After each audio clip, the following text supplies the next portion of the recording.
Bonsoir, je m'appelle Andy MacDonald. Comme vous pouvez l'entendre, je ne suis pas français, mais je vis depuis une trentaine d'années en France. Je suis psychosociologue de formation. Donc c'est très différent des métiers que vous croisez tous les jours peut-être. J'ai travaillé longtemps à Paris dans la politique sociale, notamment, et personne ici va s'en rappeler, du 10e plan. Bon, si vous voulez m'engager sur le sujet, je vous raconterai un petit peu ce qu'on a fait. Mes valeurs à moi, c'est solidarité et développement de l'humain. C'est un petit peu mon leitmotiv. L'homme dans le contexte social. J'ai migré vers la technologie dans les années 80. Donc je suis sorti du social que je faisais à Paris et je suis allé dans l'industrie, notamment dans le parapétrolier. Donc certains vont dire c'est pas très moral le parapétrolier et c'est pas très éthique, etc. Mais mon axe là-dedans, c'est le traitement de l'information et la diffusion de l'information autour de ces technologies massives. Vous voyez en bas, Information 4.0.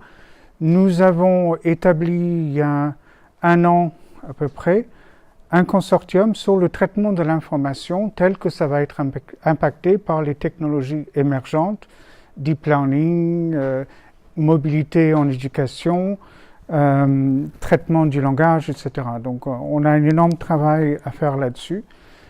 Et là, ce que je vais explorer ce soir, c'est en fait c'est quoi l'éthique et c'est quoi les enjeux de société qu'on peut aborder. Alors, les enjeux.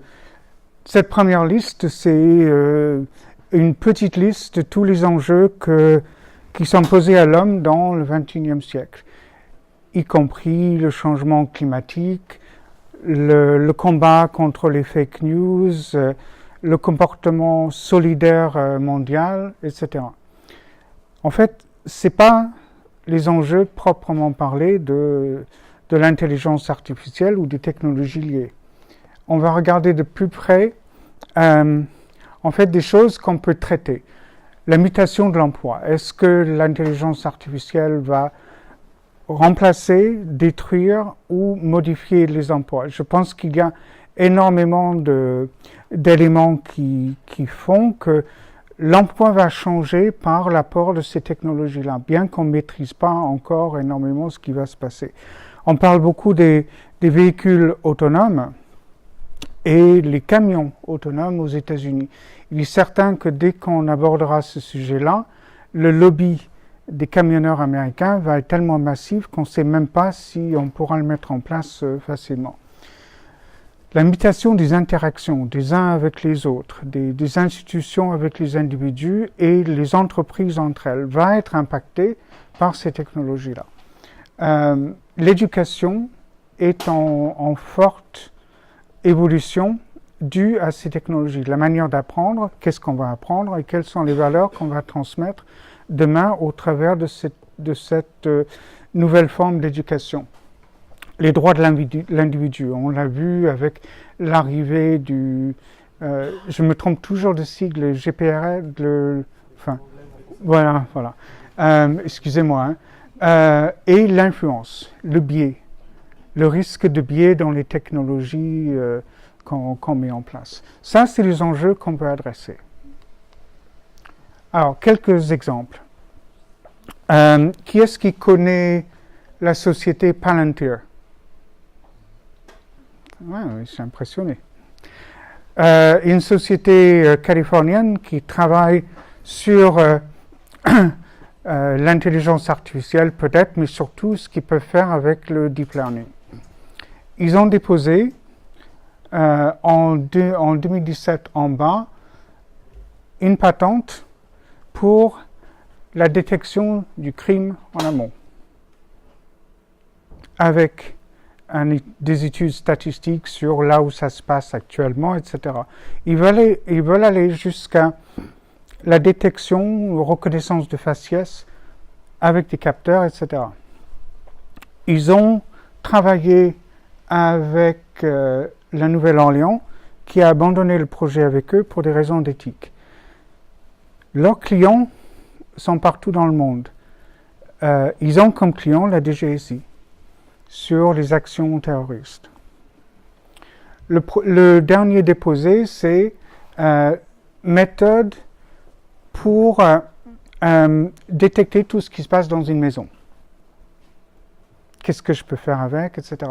C'est deux exemples de la capacité de grosses sociétés de ce type-là, avec énormément de financement, pour mettre en place et prendre le droit sur l'utilisation de ces types de données demain. Aux États-Unis, les juges ont maintenant un système qui permet de réguler les condamnations qui sont appliquées. Ce n'est pas le jugement, c'est la décision de durée en prison ou pas. Ils en sont très contents parce que ça leur enlève une part, ou ça leur donne l'impression d'enlever une part de la prise de responsabilité dans la décision. Ce qui pose problème, c'est si j'ai devant moi un drogué noir qui est condamné et qui va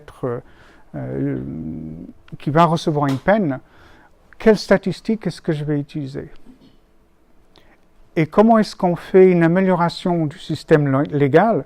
Là, on va faire que reproduire des jugements déjà passés.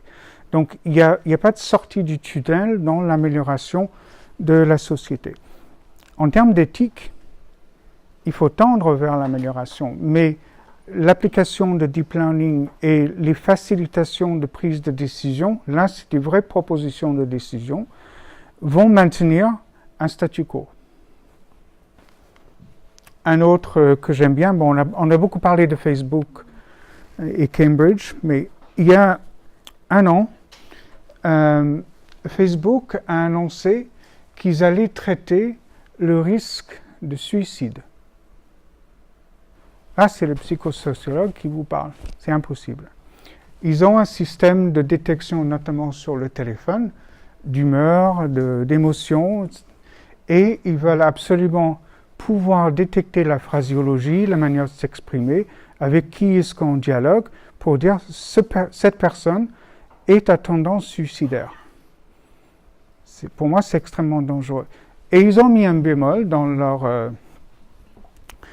leur communication, c'est que de toute façon, ça ne pourra pas être applicable en Europe. Parce que... Voilà. Les chatbots, on collecte des données. C'est juste un bémol. Ce qui est très important avant de collecter des données, c'est de demander la permission et d'expliquer pourquoi. La capacité d'influence. Qu'est-ce qui est sur Facebook? LinkedIn? Le risque avec des réseaux de ce type-là, et je suis très consommateur de LinkedIn, Facebook, j'y vais pas beaucoup, pratiquement pas, mes likes sont vos likes. Donc ça fait une tache d'huile qui se répand, ce qui fait que j'ai la capacité d'influencer ce que vous allez aimer. C'est le principe de LinkedIn à la base. Je ne vois que ce que j'aime.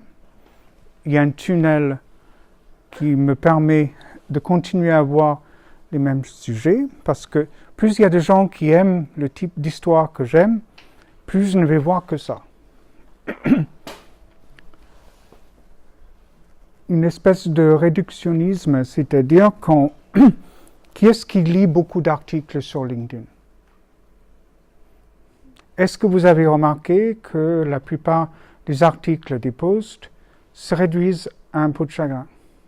C'est-à-dire que tout le monde essaye de reproduire un résumé de ce qu'ils ont vu. Et on lit la même chose. Donc on va passer de plus en plus de temps à obtenir très peu de nouveautés et très peu d'éléments inspirants. Le conformisme, c'est un gros problème de ce type de plateforme. C'est-à-dire que je vais m'exprimer d'une manière qui fait que on va aimer ce que j'ai raconté, même si ça n'a pas de valeur. La multiplication de raccourcis et de contre-vérités. Alors ça, c'est le propre de tous ces types de plateformes. Le nombre de fois qu'on voit des éléments qui sont totalement absurdes ou des sujets introduits dans les flux qui n'ont rien à voir avec. On vient de passer le week-end de Pâques. Énormément d'Américains ont communiqué sur le fait que la résurrection a eu lieu dimanche dernier. Donc ça n'a rien à voir dans les flux d'informations qui m'intéressent moins. Le recrutement. Il y a une société américaine qui a sorti il y a quelques mois le recrutement assisté par vidéo. C'est-à-dire qu'on enregistre la vidéo et on a une reconnaissance du comportement, de l'activité faciale et qui permet de dire ce candidat-là est un bon client pour être devant des clients. Bon. Vous pouvez penser ce que vous voulez de ça. Pour moi, le recrutement restera toujours une relation. Donc, rompre et introduire des technologies là-dedans est assez douteux parce que si j'ai une cicatrice, si je suis âgé, j'ai 60 ans, si je suis noir, comment ça va se passer? Où est le biais qu'on risque d'introduire là-dedans? Et en tout cas, le candidat idéal n'existe pas. L'idée qu'ont ces gens-là, c'est qu'on peut accélérer et défricher le nombre de candidatures en faisant une grille d'analyse qui est basée sur la technologie. L'éducation. On vient avec mon collègue de passer une semaine à l'UNESCO où on travaille sur l'éducation mobile de demain. Ce qu'on va appeler le domaine de ces technologies-là, l'intelligence artificielle, va être de plus en plus présent dans la technologie, dans l'éducation. Il n'est pas pensable qu'un robot demain remplace un professeur, parce que ce qui est transmis, ce n'est pas de la technique, ce n'est pas nécessairement du savoir, mais c'est tout un comportement humain. Donc, la transmission de l'éducation restera humaine très longtemps. Néanmoins, les technologies vont faire en sorte que et l'éducation et la formation professionnelle va changer parce qu'on va continuer à apprendre par incrément tout au long de notre vie. Alors, l'éthique, c'est quoi? Chacun a sa définition de l'éthique. Donc, pour faire cette conférence aujourd'hui, j'ai essayé de comprendre à quel texte est-ce qu'on peut se référer. J'ai trouvé les Canadiens qui travaillent là-dessus, qui sont un tout petit peu plus en avance que l'Europe sur le sujet. L'Europe est en train de lancer une commission sur qu'est-ce que c'est l'éthique dans les technologies. Et en fait, c'est un champ que se partagent des professionnels de même milieu. Et l'exemple donné, effectivement, c'est les médecins ou les juristes. Le serment d'Hippocrate, c'est un cadre éthique. J'ai entendu morale tout à l'heure. L'éthique n'est pas une moralité.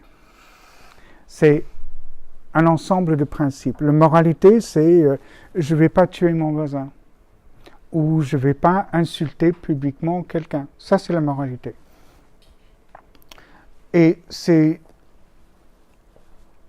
comment on se comporte par rapport à des enjeux. Est-ce que je veux que le développement durable soit mis en œuvre? Ça, c'est un cadre éthique. Des valeurs, des principes et le rapport entre eux. Si je suis pour le développement durable, est-ce que je suis pour l'emploi partout? Ce n'est pas nécessairement deux choses complètement compatibles. Alors, en ce qui concerne le domaine de l'intelligence artificielle, il y a l'Université de Laval, encore au Canada, qui a beaucoup travaillé là-dessus. Et notamment autour du traitement de données, le deep learning, sur des masses de données. Je ne vais pas lire tout le détail, mais ce qui préconise, c'est l'élaboration de principes qui devraient guider le traitement de données et surtout dans le cadre de recherche. Il ne se positionne pas dans la partie deep learning pour les entreprises. Parce que l'éthique dans les entreprises, pour pas répondre à une question de tout à l'heure, les entreprises sont éthiques au sens très large du terme parce que c'est bon pour leur image de marque. C'est bon aussi pour les valeurs fondamentales qu'ils vont avoir à véhiculer dans leur communication.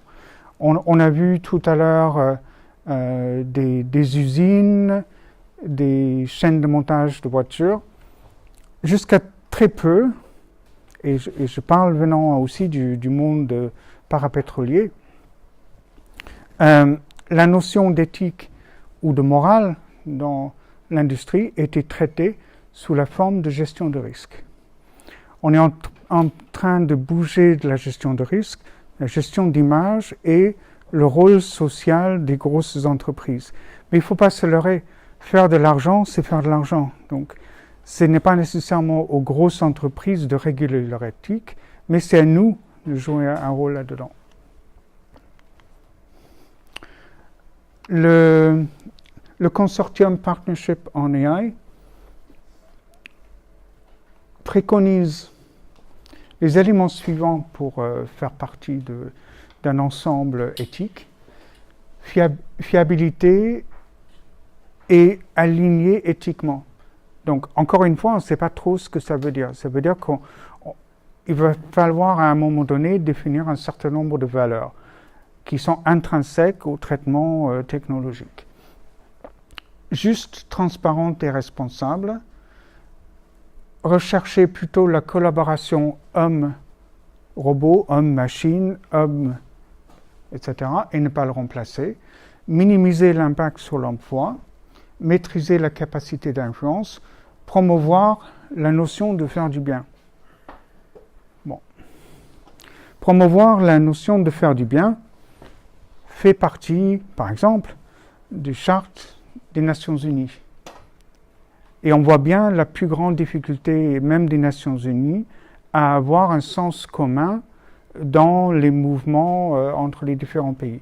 Donc il ne faut pas penser que parce qu'on aura quelques compréhensions de ce que c'est une éthique en informatique, en intelligence artificielle, en deep learning et comment on le diffuse, que ça va réellement se mettre en place. C'est un effort continu et sur le long terme. Bank Observer, le blog banque, donc c'est le système bancaire. Hein. Je ne rentre pas dans le détail, mais autour du RGPD, là je peux le lire donc je ne me trompe pas cette fois-ci, il y a un cadre juridique qui va défendre ces principes. Alors, un cadre juridique qui défend des principes veut dire qu'il n'y a pas vraiment de législation en place. Mais l'objectif, c'est autour de traitement de données des individus, de voir comment on peut aller en avant sur un cadre éthique. Qu'est-ce qui connaît la société Adel? Jérôme Béranger, qui a un travail relativement conséquent sur ce que c'est la labellisation éthique. Des valeurs d'exploitation, c'est je fais quoi, avec quoi et comment. Valeurs de gestion, valeurs intrinsèques. En fait, c'est un procédé de labellisation qui propose, qui sont 7 ou 8 étapes, dont les dernières parties sont payantes. Donc, je ne sais pas si vous travaillez en intelligence artificielle ici,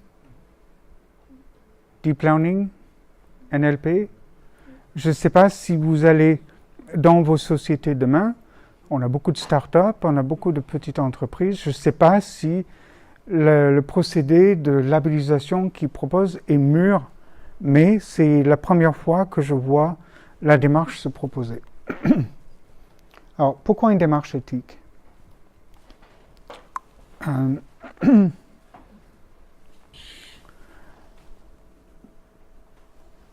On a un certain nombre d'enjeux à traiter, mais ce qui nous paraît le plus important, c'est de faire face au manque de confiance dans les technologies qu'on met en avant. On a peur de l'intelligence artificielle, on a peur de l'impact, on ne sait pas où ça va. On a besoin de traiter les risques, ça demeure. Et on a besoin de communiquer mieux, faire moins de marketing, moins de surenchère et de parler vrai. Donc, moi ce que je pense qu'on va voir émerger plus que de labellisation, c'est un code de bonne conduite qu'on adopte entre nous impliqués dans ces technologies. Donc, c'est le rôle d'organisation autour de nous aider à comprendre ce que c'est la transparence, c'est-à-dire être transparent sur les actions qu'on mène, sur l'intention qu'on veut mettre en œuvre dès qu'on traite des données, d'expliquer l'algorithme, déclarer les sources de données. Ce ne sera pas le cas dans l'ensemble des entreprises parce que certaines données sont privées ou obtenues ou achetées ou financées. De traiter la notion de responsable. Qui est responsable? Il y a eu un procès aux États-Unis sur un algorithme qui a produit des résultats racistes. Donc, le comportement de l'entreprise, c'est forcément l'entreprise qui est responsable, mais une responsabilité peut être descendante, elle peut être pyramidale. Et la réponse des ingénieurs face à ce type de procès a été « mais moi je suis qu'ingénieur ». Donc je pense qu'il y a quand même le rôle de responsabilité à intégrer dans le travail qu'on fait tous les jours. Et surtout, le respect du droit de l'individu, mais ça, c'est le cadre européen qui va le mettre en place. Accenture, là, je ne fais pas le détail. Si vous voulez le tableau, vous me le demandez. A une très bonne approche sur qu'est-ce que c'est la forme d'éthique qu'on peut mettre en place maintenant. Pas avec l'intelligence artificielle, etc., mais quels sont les principes éthiques qu'une entreprise peut mettre en place. Qui est responsable des erreurs? Éviter le biais, enfin bias en anglais, la protection des données, la mitigation en cas de dislocation sociale. C'est-à-dire quand un ensemble n'est pas d'accord avec nous, comment je fais pour traiter l'affaire? Et la sécurité. Cambridge, ça montre bien qu'il y a des problèmes de sécurité et de risque d'infiltration de ce qu'on fait. Et pour finir, Stack Overflow a identifié autour des données et de l'éthique un certain nombre de nouveaux métiers.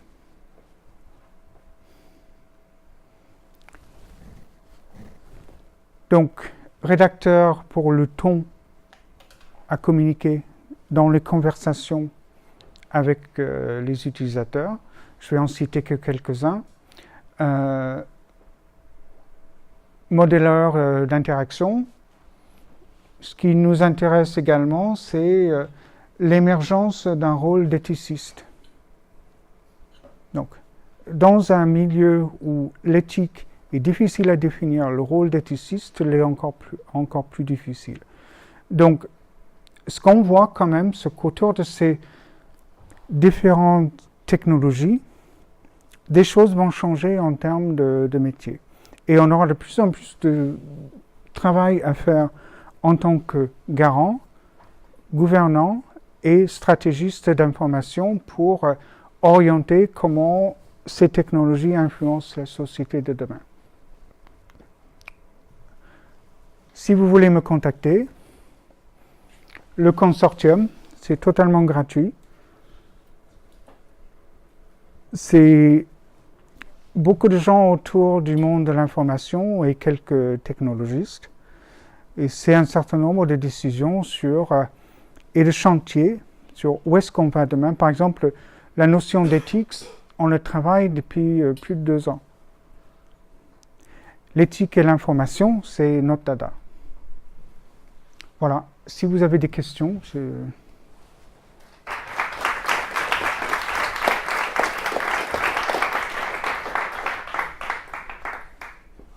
Moi j'ai plus une proposition qu'une question.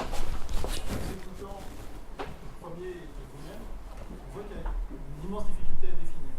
Il y a une immense difficulté à réguler et que les bonnes pratiques, on sent que ça va être compliqué. Est-ce qu'on ne pourrait pas produire, non, ça pourrait être des gens ici, est-ce qu'on ne pourrait pas produire un catalogue de questions éthiques que pourraient se poser métier par métier des gens? Par exemple, là, tu es développeur, tu fais du big data, ou tu t'intéresses à l'IA et tout ça.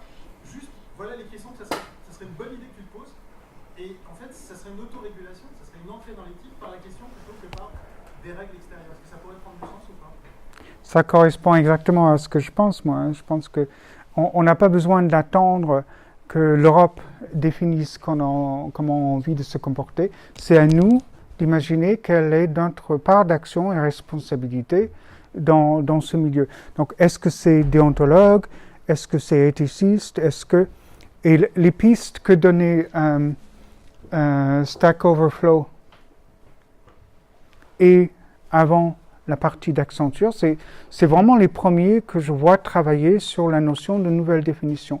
Donc la réponse c'est oui, c'est à nous de nous positionner. Plutôt sur la question sur la définition comme chemin, qui permettent aux acteurs de se réapproprier l'éthique, et donc de ne pas leur dire il faut faire comme si, ou avoir un spécialiste, un éthiciste, je ne sais pas comment il va survivre pour Robert, ça sent la surcouche quoi, mais d'avoir une capacité à proposer aux acteurs une grille qui leur permet de faire des checks en disant oui j'ai réfléchi à ça, non je n'ai pas réfléchi à ça.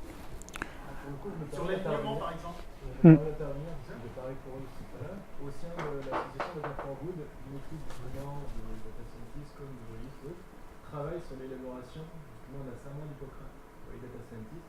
Oui, mais on est dans la réponse à chaque fois. Ce que je suis en train d'essayer, c'est de dire si on essayait la question. Justement, c'est un travail à la fois à définir les questions qui doivent se poser et les réponses.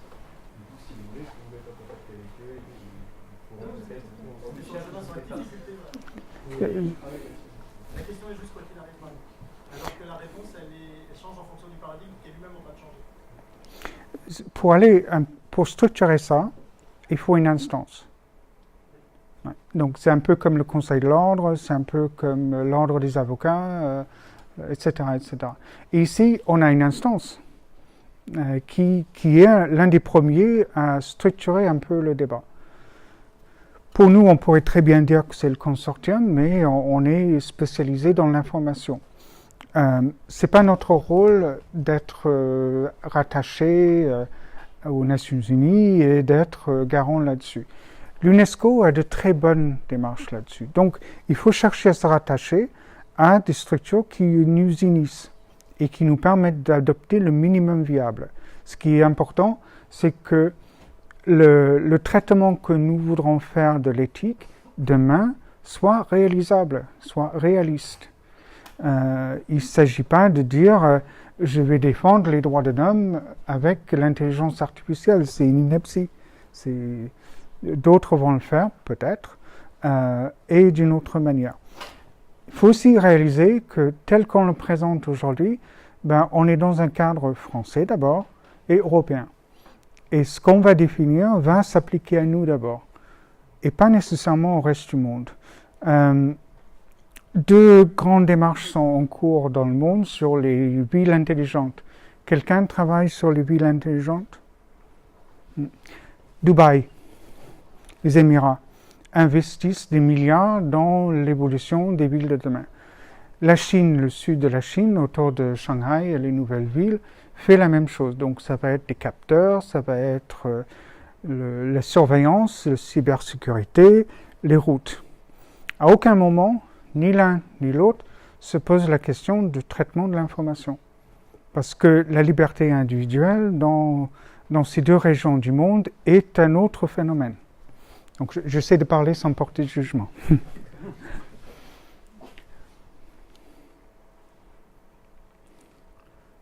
a le temps pour une dernière question, s'il y a. On est bon. Merci beaucoup. Merci à vous.